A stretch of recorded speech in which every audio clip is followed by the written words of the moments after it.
Hey Joe, it's Folks here, and in today's video, if you disagree with me or if you are offended by something that I'm about to say, please watch the whole video before you comment and say something like, this guy doesn't know what he's talking about, he's just trying to do this, this, and this. Just please watch the whole video. From time to time here on the channel, I say things on the channel and videos where people get quite upset. I've said things in the past like, don't sell t-shirts or Printful's overrated and stuff like that, and sometimes people get upset. In today's video, I have some more trends for you that I'm seeing a lot of with people running their print-on-demand stores. These are things that I definitely think you should avoid, whether you are brand new to print-on-demand or if you have been doing this for a while. And at the end of today's video, I'll talk a little bit about what I think the future of print-on-demand is and some key tips that you should know if you plan to do print-on-demand for a long time. We'll jump into it right after this.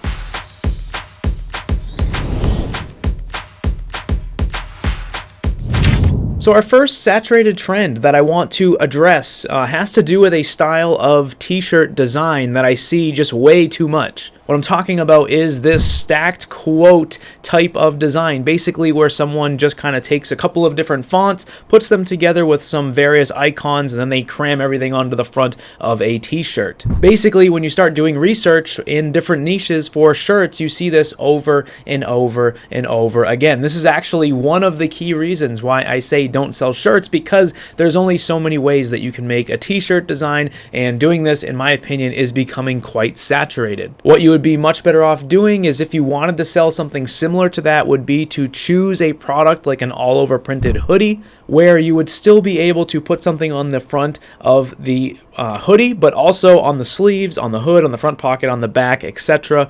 And overall, that would give you a much cooler design and a much more unique product overall. Now, before we go to the next saturated trend that I want to talk about today, I just want to say that I don't know everything. As much as I'd like to think that I do, I really don't. I've definitely been wrong a few times in my life. What I do here on the channel is I share things from my own experience, both with stores that I've ran in the past, stores that I'm working on right now, and from what I see from students of mine. At this point, I've been doing print on demand since 2016. I've also worked with a whole bunch of people on their stores. I run the POD Ninjas Facebook group. There's over 40,000 members there, so I see a lot of stuff. So basically what I'm trying to say is everything I talk about on my channel is stuff that I've experienced and that I've seen. I don't want to make it seem like I think I know everything. I'm just trying to give some advice based on my experience. So with that said, I just wanted to get that out of the way.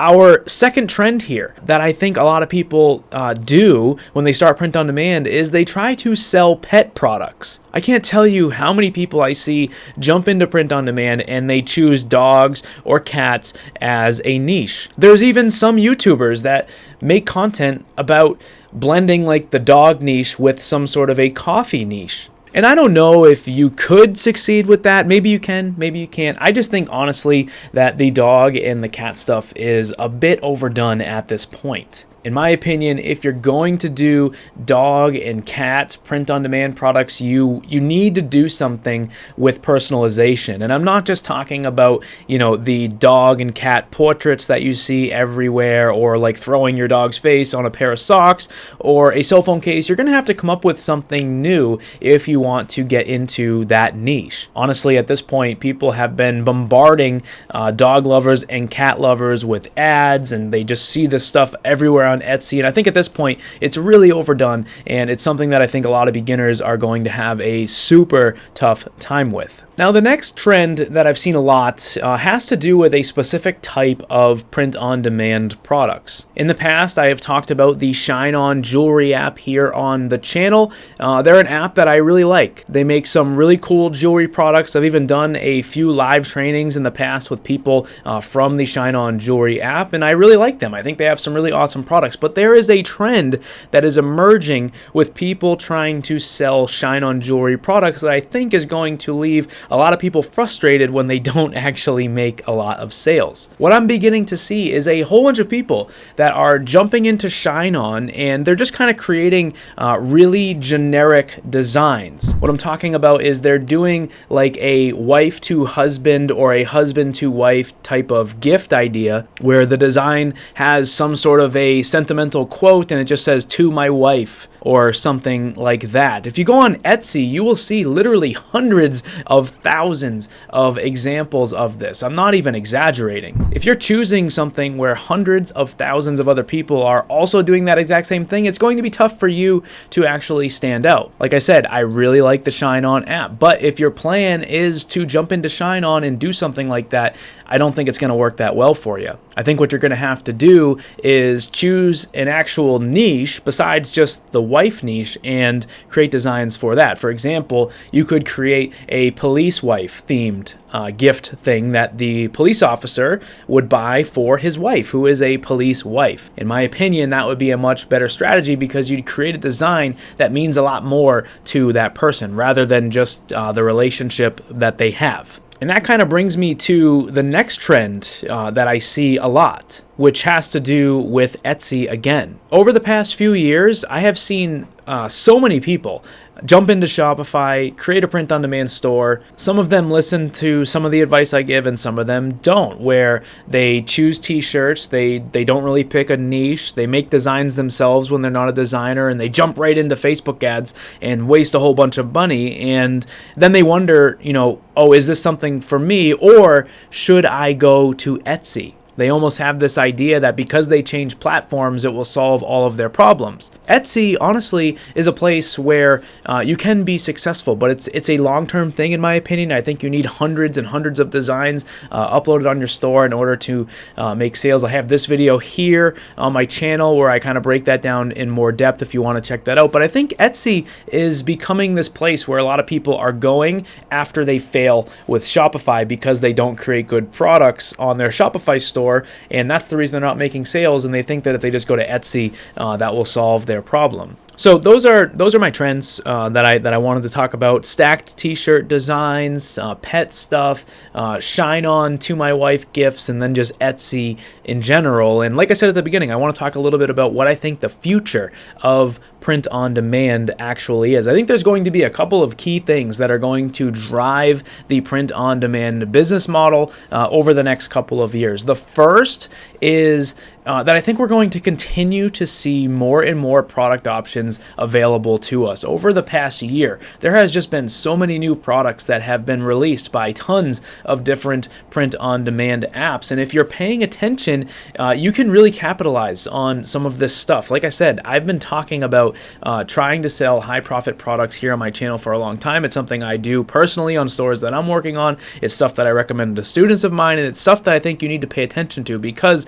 the options are becoming pretty crazy in terms of what's actually available for us. Basically what I'm saying is as we go into next year and even beyond that, if you're jumping into print on demand, you should look beyond apparel. You should look beyond t-shirts, right? There's so many home good type products that are coming out that you can do some really cool stuff with for a number of different niches. The second thing that I think is going to drive print on demand is going to be basically just the capabilities we have in terms of being able to personalize products. Over time, more and more features have been rolled out within different print-on-demand apps that have given us the ability to easily add personalized elements to our designs, whether it is someone just adding their name to a design or even uploading their own photo into our design. I think those things are going to continue to be a trend, but also they're going to become much more easy for us as sellers to be able to do. One of the biggest things that kind of holds people back from jumping into personalization is the whole technical setup of it and the back end with everything in terms of receiving information from the customer and then making new designs in a personalized way. Those things are just continuing to get easy, and I think that's going to be a big trend for us going forward. My third kind of trend for the future is not really something new, but it's just kind of more of the same. I've seen so many people over the last couple videos that I've uploaded or inside of the POD Ninjas Facebook group that have talked about Facebook ads not working as they used to. There's been a bunch of changes in terms of how Facebook ads are ran, how data is collected from people on iPhones with the recent iOS 14 update, and I just want to say that I don't think Facebook ads are dead. I don't think they are something that you should not explore. I still think Facebook ads are the king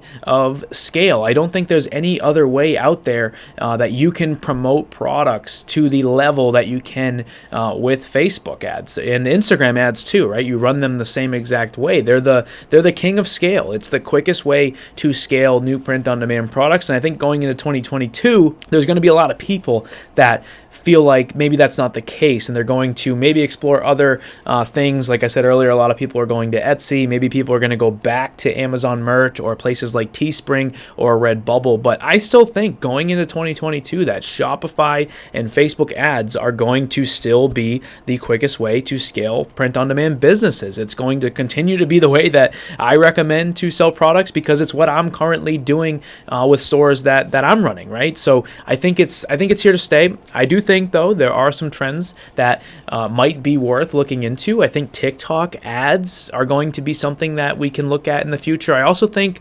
Instagram influencers and just influencers in general are a great way that you can begin to try and make sales. Just recently, last month, I posted some sales that I had made. I started a new store, and within 48 hours of opening that store, I had over 100 orders by just working with an Instagram influencer. I had made a little bit of content about it inside of the POD Ninjas Facebook group as well. But I think there's some marketing trends that are a little bit new, but I also think a lot of the methods that we've been using for the last few years are still here to stay going forward with print-on-demand stores in general. So that's kind of my take for today. Let me know what you think down in the comments below, and I will see you guys in the next video.